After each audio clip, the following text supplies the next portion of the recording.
Hi hello மக்களே, welcome back to Kollywood topics. இப்போ ரீசெண்டாக பார்த்தீங்கன்னா கோலிவுட்டில் எந்த ஒரு படமே 1000 கோடி இது வரைக்கும் அடித்ததே இல்லை. ஸோ அது பார்த்திங்கன்னா ஒரு கோலிவுட்டுக்கே ஒரு சாபம் மாதிரி தான் இருந்துகிட்ருக்கு. ஸோ மற்ற இண்டஸ்ட்ரியில் இருக்க எல்லாமே பார்த்திங்கன்னா 1000 கோடி அடிச்சிருதுன்னே சொல்லலாம். ரீசெண்டாக வந்த புஷ்பா 2 இருக்கட்டும். ஸோ டக்குன்னு பார்த்திங்கன்னா 1 வீக் அதுக்குள்ளேயே பார்த்திங்கன்னா 1000 crore அடிச்சிருச்சு. ஸோ ஏன் நம்ம தமிழில் பார்த்திங்கன்னா நிறைய படங்கள் நல்லா இருந்துமே போக மாட்டேங்குது அப்படின்னு யோசித்து பார்த்தா நம்ம தாங்க காரணம். ஸோ நல்லா இருந்துச்சுன்னு வச்சுக்கோங்களேன், அதுக்கு நெகட்டிவ் ரிவ்யூஸ் கொடுத்து நம்மளே பார்த்திங்கன்னா அந்த படத்தை கெடுத்துட்றோம். அதனாலேயே என்னவோ அந்த படம் 1000 கோடி அடிக்க மாட்டேங்குது. இதுவே மற்ற இண்டஸ்ட்ரியில் பார்த்திங்கன்னா மொக்க படமாக இருந்தாலுமே அதை எப்படியோ அவங்க நல்லா இருக்குன்னு சொல்லி நல்ல ரிவ்யூஸாக கொடுத்து அதை ஓட விட்டு 1000 crore அடிச்சிட்றானுங்க. ஸோ இப்போல்லாம் பார்த்திங்கன்னா அவங்க நம்மளை கலாச்சிட்டு இருக்காங்க. ஸோ மொக்க படம் எடுத்தவங்கலாம் இப்போ பார்த்திங்கன்னா நல்ல படங்களாக கொடுத்து 1000 crore அடிச்சுக்கிட்டு இருக்காங்க. நம்ம நல்ல படங்கள் தான் கொடுத்துக்கிட்டு இருக்கோம், நம்மளையே மொக்க படம் எடுக்கிறோமோன்னு யோசிக்க வச்சுட்டாங்க. ஸோ அதுதான் பார்த்திங்கன்னா லிட்டரலாக உண்மை. ஸோ இதை பற்றி நீங்கள் என்ன நினைக்கிறீங்கிறத கீழே கமெண்ட் பண்ணிடுங்க. ஸோ இதை தொடர்ந்து இப்போ தமிழ் அதாவது கோலிவுட்டில் எந்த ஒரு படம் 1000 crore அடிக்கும் அப்படிங்கிறதையும் கீழே கமெண்ட் பண்ணிடுங்க. ஏன்னா நிறைய படங்கள் வந்துட்டுருக்கு அப்கமிங்ஸில். ஸோ இந்த இயர் எண்டாக இருக்கட்டும், விடுதலை 2 ரிலீஸ் ஆகுது. அது மட்டும் இல்லாமல் அடுத்த இயர் பார்த்திங்கன்னா நிறைய படங்கள் ரிலீஸ் ஆகுது. பொங்கல்லேருந்தே ஸ்டார்ட் ஆகுதுங்க. ஸோ நம்மளோட தலை அஜித்லேருந்து நிறைய படங்கள் பெரிய ஹீரோஸாக இருக்கட்டும், இல்லை ஸ்மால் ஹீரோஸாக இருக்கட்டும், எல்லாத்தோட நிறைய படங்களுமே அடுத்த மாதம் ரிலீஸ் ஆகுது. ஸோ அதில் ஏதாவது ஒன்று 1000 crore அடிக்குமான்னு கேட்டிங்கன்னா எது அப்படிங்கிறத கமெண்ட் பண்ணிடுங்க. நான் பர்சனலாக வெயிட் பண்ணுறது பார்த்திங்கன்னா கூலி. ஸோ கூலியோட ரீசன் பார்த்திங்கன்னா சாங் ஒன்று பார்த்திங்கன்னா கிளிம்ஸ் ஒன்று ரிலீஸ் பண்ணியிருந்தாங்க. ஸோ பார்த்திங்கன்னா பயங்கரமான இது தான் ஹிட் ஆகிருந்துச்சு.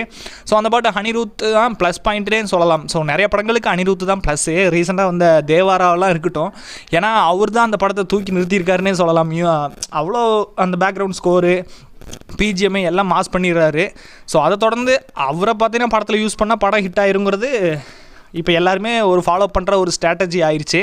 அதை தொடர்ந்து நம்மளும் பண்ணுற மாதிரி தான் நம்மளோட லோகேஷ் கனகராஜ் கரெக்டாக அவர் சூஸ் பண்ணி கரெக்டாக அந்த மாதிரி பண்ணியிருக்காருன்னே சொல்லலாம். இப்போ பழைய படங்கள் தான் எப்படி இருந்தாலுமே நம்ம அனிருத் பண்ணுவாருன்னு தெரியும். பழைய படங்கள்ல இருந்து ஏதோ ஒரு பாட்டு எடுத்து ஸோ அதை ஒரு மிக்ஸ் பண்ணி பயங்கரமாக விடுவாருன்னு தெரியும். ஸோ அதே மாதிரி தான் இந்த பாட்லேயும் பண்ணியிருந்தார். ஸோ ஆக்சுவலாக அது ரொம்பவே பிடிச்சிருந்துச்சு. யாருக்கெல்லாம் அந்த பாட்டோட கிளிம்ஸ் ரொம்ப பிடிச்சிருந்தது அப்படிங்கிறத கீழே கமெண்ட் பண்ணியிருக்கேன். ஸோ பர்சனலாக இந்த கூலி படம் 1000 crore அடிக்குமான்னு கேட்டிங்கன்னா வாய்ப்பு இருக்குது. ஏன்னு கேட்டிங்கன்னா லோகேஷ் கனகராஜ் எல்லா இண்டஸ்ட்ரியுமே இருக்கட்டும், எல்லா சினிமா இண்டஸ்ட்ரியிலேருந்து ஒவ்வொரு காலை தூக்கி போட்டு கேமியோ பண்ண விட்ருக்காருன்னே சொல்லலாம். So Telugu industry, Andhra, so Karnataka, so எல்லாமே ஒன்று விடாமல் கேரளாலேருந்து சௌபினே எல்லாத்தையும் இறக்கியிருக்காரு. ஸோ அதனாலேயே என்னமோ இந்த படம் 1000 crore அடிக்குமோன்னு ஒரு நம்பிக்கை தான். கண்டிப்பாக அடிச்சிடும். நெகட்டிவ் ரிவ்யூஸ் கொடுத்து படத்துக்கு எடுக்காமல் இருந்தால் சரி. இதுதான் ஒரு நல்ல படம் ரிலீஸ் ஆச்சுன்னா போதுமே, எல்லாம் செப்பரேட் ஃபேன் பேஸ் ஆயிடுவானுங்க. ஸோ தலை ஃபேன்ஸ் ஒரு பக்கம் போயிடுவாங்க, தளபதி ஃபேன்ஸ் ஒரு பக்கம் போயிடுவாங்க. ஸோ எல்லாம் அடிச்சுக்க ஆரம்பிச்சிருவாங்க. ஸோ அந்த மாதிரிலாம் பண்ணாமல் ஸோ நம்ம கோலிவுட்டுக்கு ஒரு நல்ல படம் வந்துச்சுன்னா அதை நம்ம தான் கொண்டாடணும். ஸோ நம்ம சப்போர்ட் பண்ணி தான் அந்த படத்தை எப்படியாவது ஒரு 1000 crore அதுக்கு மேலேயே அடிக்க வைக்க முடியும் நம்மளால், நம்ம நினச்சா. அப்போ இந்த தடவை அப்படி பண்ணுவோம். ஸோ நல்ல படங்கள் அப்படி தான் இழந்துட்டோம். 1000ல் ஒருவன், இப்போ ரீசெண்டாக வந்து கங்குவா. ஸோ யாரெல்லாம் கங்குவா நல்லா இல்லைங்கன்னு சொன்னீங்களோ எனக்கு பர்சனலாக ரொம்பவே பிடிச்சிருந்துச்சு. நீங்கள் சொல்கிற அளவுக்குலாம் அது நல்லா ரொம்ப மொக்க படமெல்லாம் இல்லைடா, நல்லா இருந்துச்சு. ஏன்னா அவ்வளோ ஒரு விஷுவல்ஸ் ஹாலிவுட் ரேஞ்சுக்கெலாம் எடுத்திருந்தாங்க ஆக்சுவலாக, அதுதான் உண்மை. ஸோ நிறைய பேர் பார்த்திங்கன்னா வயிற்றுச்சலை கொட்டிக்கிட்டு இருக்கீங்க. யாருக்கெல்லாம் கங்குவா பிடிக்கலையோ ஸோ கண்டிப்பாக அது உங்களுக்கு ஏற்ற படம் இல்லை, அவ்வளோதான். ஸோ நீங்களாம் கம்முன்னு தெலுங்கு படம் போய் பாருங்கள் கம்முன்னு. ஸோ சரி, ஓகேவா? ஏன்னா நிறைய பேர்த்துக்கு கங்குவா பிடிச்சிருந்துச்சு, ஆனால் ரிவ்யூஸ்னால அந்த படம் ஓடாமல் போயிடுச்சு. ஸோ ஒரு எப்படி சொல்கிறது, கலெக்ஷன்லேயும் ஒரு பெரிய லாஸ்ன்னே சொல்லலாம். ஸோ டேரக்டர்ஸ்க்கெல்லாம், ப்ரொடியூசர் எல்லாத்துக்குமே. ஆனால் நமக்கு தான் லாஸ் ஆக்சுவலாக. சரி, அதை விடுங்க, நம்ம அப்படியே டாபிக் வருவோம். ஸோ அதே மாதிரி 1000 crore அடிக்குமா அப்படின்னு கேட்டிங்கன்னா கண்டிப்பாக நம்ம கூலி படத்தில் அடிக்கும். ஏன்னா அதோட ஸ்டோரி லைன் எந்த மாதிரி இருக்க போகுது. ஸோ கண்டிப்பாக ஸ்டோரியை மட்டும் சொதப்பிட்டாருன்னு வச்சுக்கோங்களேன், 1000 crore அடிக்கவே அடிக்காது. ஸோ 1000 crore என்ன 500 போகாது. ஸோ ஸ்டோரி லைன் ரொம்பவே முக்கியம். லோகேஷ் கனகராஜ் பார்த்திங்கன்னா தீவிரமாக அதை எடுத்துகிட்டு இருக்காருன்னே சொல்லலாம். பார்த்து எடுத்துகிட்டு இருக்காரு. ஏன்னு கேட்டிங்கன்னா இப்போது இந்த படம் ஒன்று ரிலீஸ் ஆச்சுல்ல, நம்மளோட கமல் சாரோட இந்தியன் 2. ஸோ அந்த படத்தில் சங்கர் பண்ண ஒரு மிஸ்டேக்கை இதில் பண்ணக்கூடாது அப்படிங்கிற ஒரு பெரிய ஒரு தெளிவான ஒரு மோட்டிவில் இருக்காருன்னே சொல்லலாம் லோகேஷ் கனகராஜ். ஸோ அதனால் ஒவ்வொரு சீனுமே பார்த்து எடுத்துகிட்டு இருக்காரு. அப்படி பார்த்து எடுத்துமே அவர் எப்படி சொல்கிறது, அந்த படத்துலேருந்து நிறைய சீன்ஸ்லாம் பார்த்தீங்கன்னா லீக் ஆயிடுச்சு. ஸோ ஏன் இந்த மாதிரிலாம் பண்ணுறாங்கன்னு தெரில. ஒரு சீன் எடுக்கிறது எவ்வளோ கஷ்டம். லோகேஷ் கனகராஜ் பார்த்தீங்கன்னா அதுக்காக 3-4 மாதம் ஒர்க் பண்ணியிருக்காரு. அதை பார்த்தீங்கன்னா இப்படி சிம்பிளாக வந்து லீக் பண்ணி விட்டாங்க. ஸோ அதுலேயே பார்த்தீங்கன்னா ஒரு மனசு உடஞ்சிட்டாருன்னே சொல்லலாம். ஏன்னா அது ஒரு நாகார்ஜுனாவோட என்ட்ரி சீன்னு நினைக்கிறேன். ஐ திங்க் பார்த்தீங்கன்னா அதை லீக் பண்ணிட்டாங்க. ஸோ எந்த அளவுக்கு இது வருத்தமாக இருக்குன்னு அவருக்கு புரியுது. ஸோ அதனால் இந்த மாதிரிலாம் பண்ணாதீங்க. ஏன்னா அது எடுக்கிறது எவ்வளோ கஷ்டம். அங்கேயே இருந்து ஸோ கிளைமேட் செட் ஆகணும், எல்லாமே செட் ஆகணும், ஆட்கள் பிடிக்கணும், ஸோ டேக் எடுக்கணும், எவ்வளோ கஷ்டம். ஸோ அதனால் இந்த மாதிரி லீக் பண்ணுறவங்களெல்லாம் முதல்ல சுட்டு தள்ளுங்கடா கன்று வச்சு, அப்படி தான் தோணுது. அதுக்கப்புறம் வெயிட் பண்ணி பார்க்கலாம் ஸோ எப்படிலாம் இருக்க போகுது அப்படின்னு சொல்லி. கூலி படத்தோட ஸ்டோரி லைன் பார்த்திங்கன்னா ஒரு ஹாலிவுட் படமான த பர்ஜ் அப்படிங்கிற ஒரு படத்தை ரீமேக் பண்ணுற மாதிரி தான் இருக்க போகுதுன்னு சொல்லலாம். அதோட கதையை தழுவி லோகேஷ் கனகராஜோட ஸ்டைலில் எடுக்க போகிறாருன்னு சொல்கிறாங்க. அந்த படம் பார்த்திங்கன்னா கண்டிப்பாக சூப்பராக தான் இருக்கும்.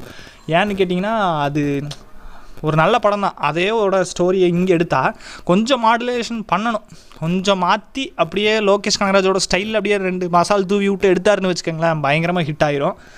வெயிட் பண்ணி பார்க்கலாம். சொதப்பாமல் இருந்தால் சரி. 1000 crore அடிக்கல லோக்கினா, நீ தானா கோலிவுட்டோட மானத்தை காப்பாற்றணும், அப்படி தான் இருக்குது. இல்லைனா நம்ம வெற்றிமாறன் சார் கையில் தான் இருக்குது. வெயிட் பண்ணி பார்க்கலாம். நீங்கள் யார் பார்த்தீங்கன்னா இவங்க 2 பேர்த்தில் யார் 1000 crore அடிப்பாங்கிறது கீழே கமெண்ட் பண்ணிடுங்க. இல்லை வேறு ஏதாவது டேரக்டர்ஸ் வேணால் 1000 crore அடிப்பாங்கன்னா அது யாருங்கிறதையும் கீழே கமெண்ட் பண்ணிடுங்க. ஏன்னா அட்லி தோணுது, பார்க்கலாம். ஸோ இங்கேருந்து போய் அங்கே 1000 crore அடிக்க வச்சுட்டு வராரு மனுஷன். இங்கே ஒன்றுமே பண்ணல, கோலிவுட்டுக்கு துரோகம் தானே. சரி விடுங்க, பார்ப்போம். ஸோ யாரெல்லாம் ரஜினியோட படம் கூலி 1000 crore அடிக்கும் கண்டிப்பாக அப்படிங்கிறது கிழக்கம் பண்ணிடுங்க. அண்ட் பார்த்தீங்கன்னா எல்சியில் அப்கமிங்கில் நிறைய படங்கள்லாம் இருக்குது. ஸோ நான் பர்சனலாக வெயிட் பண்ணுறது பார்த்தீங்கன்னா பென்ஸு கைதி 2க்கும் வெயிட் பண்ணுறேன். ரோலெக்ஸ் எப்படியோ ஸ்டாண்டர்ட்லன்னு பார்த்தீங்கன்னா 2029 கிட்ட போயிடும். அதனால் பென்ஸ் நம்மளுடைய லோகேஷ் கனகராஜோட அசிஸ்டன்ட் டைரக்டர், அதாவது அவர் தான் எடுக்கிறாரு. ஸோ அதனால் அவரோட ஸ்டோரி லைன் தான், அதனால் நல்லா இருக்குன்னு தோணுது. அதுக்கப்புறம் இப்போ ரீசெண்டாக ரிலீஸ் ஆன அப்டேட் கூட பார்த்திங்கன்னா நம்மளோட மாதவன் சாக்லேட் பாய் அவர் பார்த்திங்கன்னா இந்த படத்தில் வில்லன் ரோல் பண்ணுறாரு. நான் ஆக்சுவலாக என்ன நினச்சேன்னா, சரி பென்ஸை வந்து ஒரு வில்லன் ரோலில் அறிமுகப்படுத்துவார் அப்படின்னு தான் எல்லாருமே நினச்சோம், நான் மட்டும் கிடையாது.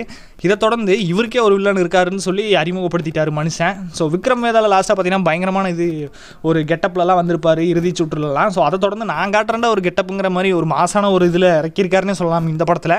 ஸோ ரோலெக்ஸை விட போக முடியாது, ரோலெக்ஸுக்கு கீழே ஏதோ ஒரு வில்லத்தனத்தோடு வருவாருன்னு நினைக்கிறேன் மாதவன். நீங்கள் என்ன நினைக்கிறீங்க கிழக்கம் பண்ணிடுங்க. இதை தொடர்ந்து கைதி 2ல் நிறைய கேமியோ ரோல்ஸ்லாம் இருக்க போகுது. பென்ஸ்லேயுமே ஆக்சுவலாக நிறைய கேமியோ ரோல்ஸ்லாம் இருக்க போகுது. நான் பென்ஸுக்குனே தனியாக நிறைய வீடியோஸ்லாம் போட்டிருக்கேன், போய் செக் பண்ணி பாருங்கள், நிறைய அப்டேட்ஸையும் தெரிஞ்சுக்கோங்க. அது மட்டும் இல்லாமல் ரோலெக்ஸோட ஸ்டாண்டலோன், ரோலெக்ஸுக்கு மேலே ஒருத்தர் இருக்கார், அது யார் அப்படிங்கிறத ரோலெக்ஸோட ஸ்டாண்டலோன் ஃபிலிமில் கண்டிப்பாக காட்டுவாங்க. ஸோ அப்படி யார் இருந்தால் நல்லாயிருக்கும் அப்படிங்கிறதையும் நீங்கள் கமெண்ட் பண்ணிடுங்க. என்னோடய பர்சனல் சாய்ஸ் பார்த்தீங்கன்னா பிரபாஸ். ஸோ பிரபாஸ் தான் பார்த்தீங்கன்னா மோஸ்ட்லி அடிப்படுது அந்த நேம் தான். ஏன்னு கேட்டிங்கன்னா பிரபாஸ் கூட லோகேஷ் கனகராஜ் ஒரு படத்தில் கமிட் ஆகிருக்காரு. பட் பிரபாஸ்க்கு பார்த்திங்கன்னா நிறையா அப்கமிங்கில் நிறையா இது இருக்குது, லைனப்ஸ்லாம் இருக்குது. ஸோ அதெல்லாம் முடிச்சுட்டு தான் பார்த்திங்கன்னா லோகேஷ் கனகராஜ் கூட கை கோர்ப்பார். ஸோ லோகேஷ் கனகராஜோட ஒரு ஃபேவரட்டான படம்னா இரும்பு கை மாயாவி. ஸோ அந்த படத்தில் இவர் பண்ணுறதா பார்த்தீங்கன்னா கேட்டு வாங்கியிருக்காரு. ஸோ அது சூர்யா கிட்டேருந்து பறி போயிடுச்சு அப்படின்லாம் பார்த்தீங்கன்னா நிறைய சமூக வலைதளங்களில் நியூஸ் பரவிட்டு இருக்கு. ஸோ அது சூர்யா நடித்தா நல்லா இருக்குமா இல்லை பிரபாஸ் நடித்தா நல்லா இருக்குமாங்கிறதையும் நீங்கள் கமெண்ட் பண்ணிடுங்க. ஸோ ஏன் நீங்கள் எந்த படத்தில் எல்சியூக்காக வெயிட் பண்ணிகிட்டு இருக்கீங்க அப்படிங்கிறதையும் கமெண்ட் பண்ணிடுங்க.